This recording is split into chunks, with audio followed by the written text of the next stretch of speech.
kulankani oo ahaa kii ugu dambeeyey ee madaxweyne Axmed Maxamed Maxamuud Siiraanyo uu la yeeshay golihiisa wasiirada xilku ka dhammaaday ayaa madaxweynaha la filayo in maalinta berriya uu talada dalka wareejiyo. waxa uu kulankaasi uu la qaatay golihiisa wasiirada uu ahaa mid uu ku sagootinayay. markii kulankaasi soo dhammaaday waxaa warbaahinta la hadlay una sharaxay ujeedada kulankaasi wasiirka wasaaradda xanaanada xoolaha Somaliland Abdullaahi Maxamed Daahir Cukuse iyo waxa halkan fadhiya xubnihii golaha wasiiradii wasiir ku-xigeenadii iyo wasiiru dawlayaashii.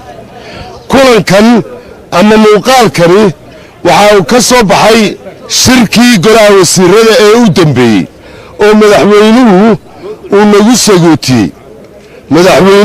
sagootiyey waxaanu nahay xisbiga kulmiye annagoo xubno ah oo xisbiga kulmiye ah.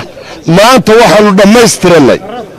waxaanu dhammaystiranay xilkii aanu haynay xukuumadda oo berrito marka uu madaxweynuhu xilka wareejiyo ayuu nagaga egyahay.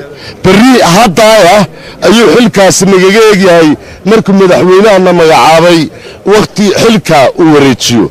madaxweynaha soo cusubna waxaanu nahay isku xisbi, waxaanu nahay mudanayaashii ama golihii soo saaray ee ka dhigay madaxweynaha cusub. waxaanu nahay golihii ku guulaystay inuu xisbigu laba doorasho madax ka noqdo dalka oo uu hoggaanka dalka ku guulaysto. waxaanu ummadayada iyo shacbigayaga uga mahadnaqaynaa sidii wanaagsanayd ee xukuumaddaasi ula soo shaqeeyeen.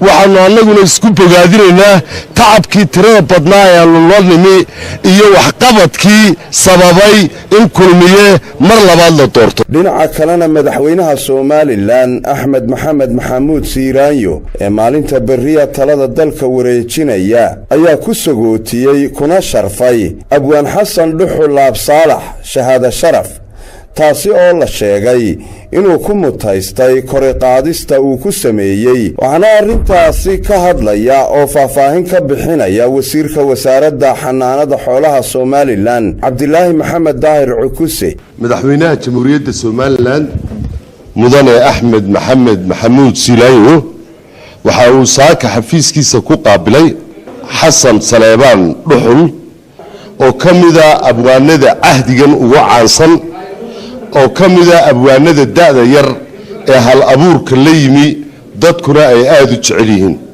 madaxweynuhu wuxuu uga mahadnaqay waa ogeydeen fanku isagoo sii dhimanaya oo burburkii Soomaaliyeed ka mid noqday oo la waayay hal abuur dalka gudihiisa jooga oo wax cusub curiya ama suugaan cusub la yimaada ayay mar kale sida ay Somaliland geeska Afrika uga tahay cadceed soo baxday mar kale Hargeysa ka bilaabmay fanki markii kooxda xidigaa geesku ay timi.